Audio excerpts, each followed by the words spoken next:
साथियों, मैं आपका अपना दिनेश भारद्वाज। नमस्कार दोस्तों, मैं खुशी भारद्वाज। आप उत्सव का माहौल देख रहे होंगे, बिल्कुल शिवमय हो गया है सब कुछ साथियों। क्या माहौल है, और मैं आपको बताना चाहूँगा साथियों, इस वक्त हम हैं ओंकारेश्वर मंदिर में। ओंकारेश्वर मंदिर एक ऐसा मंदिर है जिसमें कहते हैं ना कि जो केदारनाथ भगवान है साथियों, केदारनाथ भगवान के जो कपाट है वो 6 महीने खुले रहते हैं और 6 महीने बंद होते हैं। तो जो उनका प्रतिबिंब है, जो रूप है ना, वो यहाँ पे आ जाता है। आज हमने भगवान केदारनाथ के दर्शन किए साथियों, और अब 10 मई को जो केदारनाथ मंदिर उसके कपाट खुलेंगे। देखो कैसे सजा रखा है, कैसे उत्साह है। ये 6 मई की सीधी तस्वीरें आपके सामने प्रस्तुत हो रही है। देखोगे मोस्टली आप देखोगे यूट्यूबर भी आए हुए हैं, कैसे कैसे जो अपने ऋषि महात्मा आए हुए हैं, फूलों से कैसे सजा रखा है मंदिर। केदारनाथ का उत्सव देखो साथियों, आज 6 मई है। 10 मई को आपको मालूम है केदारनाथ के कपाट खुलेंगे। उससे पहले जो केदारनाथ भगवान की कपाट खुलने से जो पहले की तैयारियां होती हैं वो कुछ इस प्रकार होती हैं। देखो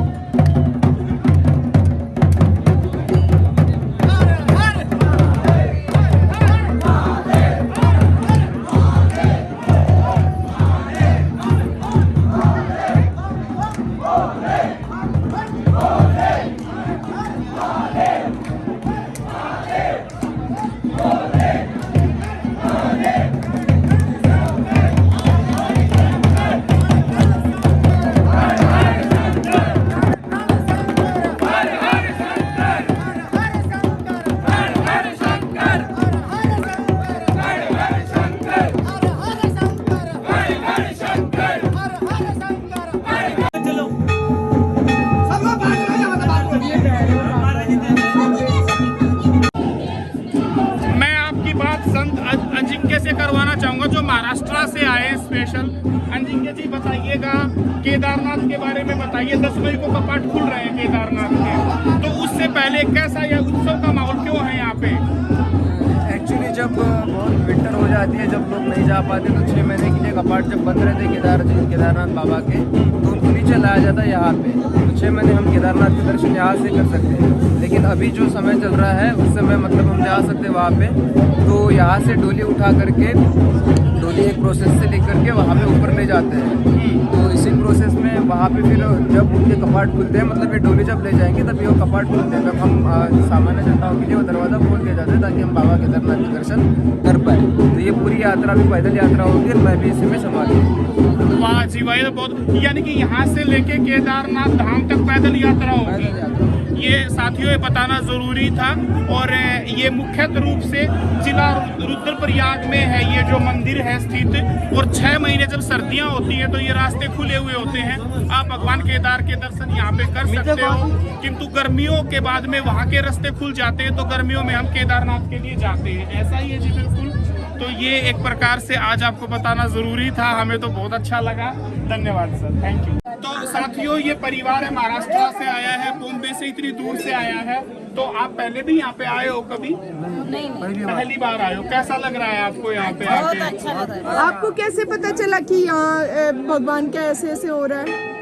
किसने बताया आपको? महाराज महाराज है, अच्छा, वो महाराष्ट्र के हैं। ओ, महाराज के साथ हम यहाँ पर आए हैं। तो जो यहाँ के मुख्य महाराज हैं वो महाराष्ट्र से हैं, तो ये परिवार भी वहाँ से आया हुआ है।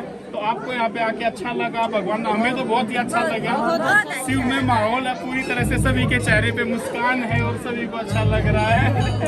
साक्षात भगवान के लिए ऐसा लग रहा है। तो आप अब जाओगे जब 10 मई को, अब वो खुलेंगे कपाट वहाँ पे केदारनाथ के, आप पैदल यात्रा भी कर? तो साथियों देखो यहाँ से लगभग 100 किलोमीटर के आसपास होगा केदारनाथ जो धाम है। ये परिवार भी पैदल यात्रा करेगा वहाँ। बहुत बहुत धन्यवाद जी आपसे बात, थैंक यू। दोस्तों ये भैरव बाबा की मूर्ति है, जैसा कि आप देख रहे हो। ये देखिए कितनी शानदार सी है। तो साथियों जैसा कि आपको पूरे उत्साह के साथ बताया हमने, आपकी हर नॉलेज हमारा लक्ष्य है कि ज़रूर करें। हम उत्तराखंड के टूर पे थे, हमने पहले हरिद्वार गए, गंगा की आरती का भी वीडियो डालेंगे आपके सामने। सुबह हम भगवान तुंगनाथ के पास जाएंगे, जो पंच केदार है, 5 जो केदार है उनका एक रूप है तुंगनाथ। तुंगनाथ की क्या खासियत है साथियों, विश्व का सबसे ऊंचा शिवलिंग है, विश्व का सबसे ऊंचा शिवलिंग है, और उसके भी हम आपको दर्शन कराएंगे। आज हमें यहाँ पे पता चला कि केदार जो धाम है उसमें 6 महीने जब बर्फ गिरती है तो वहाँ के रास्ते बंद हो जाते हैं। तो जब गर्मियाँ होती हैं तो वहाँ पे केदार में आप दर्शन कर सकते हैं भगवान शिव के, किंतु सर्दी में आप यहीं पे भगवान शिव के दर्शन कर सकते हैं, जो केदार रूपी दर्शन है। और बहुत सारे साथियों का उत्साह देखा, जगह जगह से संत लोग आए हुए थे। अभी हमने संतों को यहाँ पे नृत्य करते हुए देखा, वो चले गए हैं। देखो फूल मालाओं से कैसे सुसज्जित हुआ है मंदिर का प्रांगण, और देखो सामने साथियों कैसा माहौल है। तो बिल्कुल एक ऊर्जावान माहौल लगा हमें तो कहीं ये हमारी परिवार बैठा है, तो कैसा लग रहा भाइयों? तो ये थके हुए प्राणी बैठे हमारे।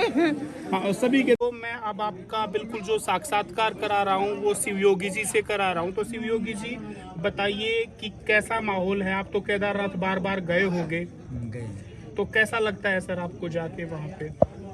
केदारनाथ भगवान स्वयं शिव निवास करते हैं जी।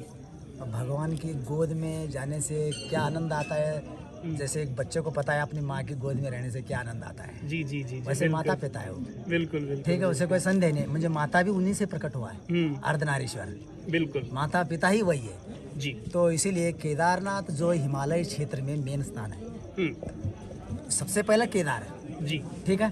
केदारनाथ में भगवान ने 5 खंडों में निवास करते हैं जी। केदारनाथ, तुंगनाथ, मदमेश्वर, कल्पेश्वर, गोपेश्वर, जी रुद्रनाथ, ठीक है जी।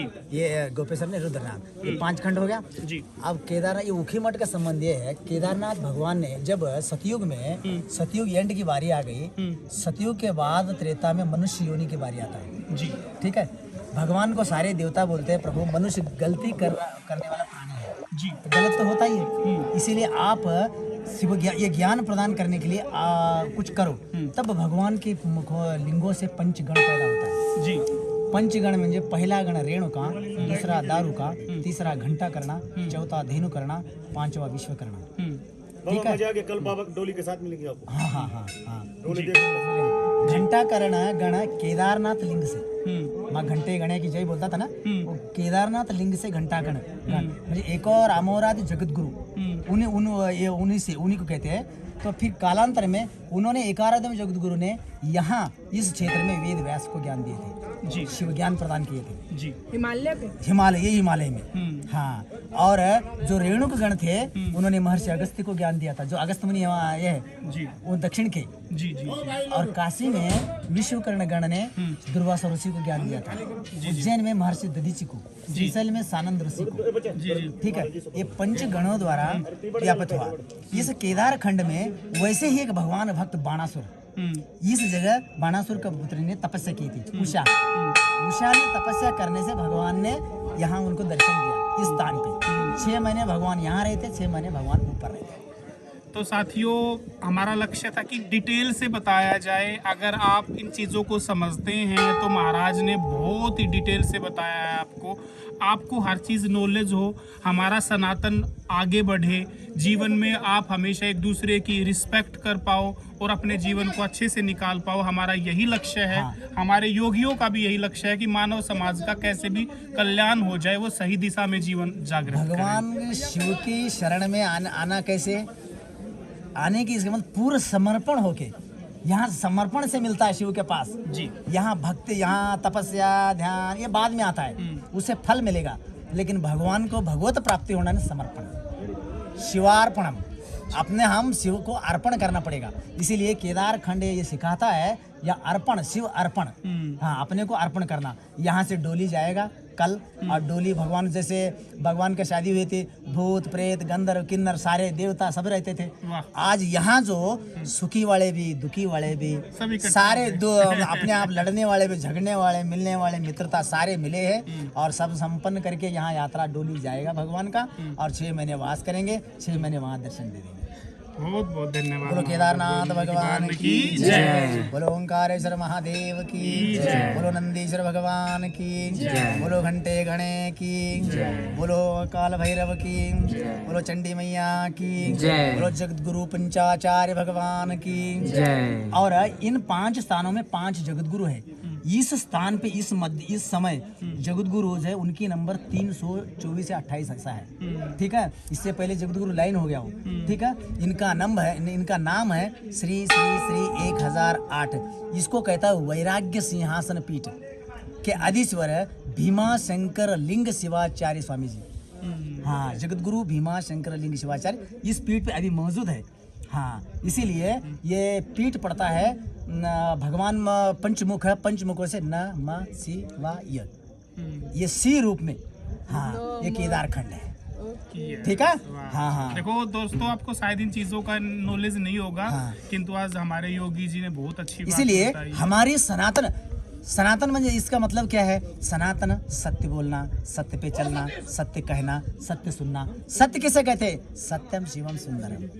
सत्य ही शिव है, शिव ही सत्य, सत्य ही सनातन है, सनातन ही शिव है। इसीलिए सनातन ही यही है, ये जो हमने अब तक कर रहा। हाँ हाँ, यही हमारी परंपरा है। धन्यवाद।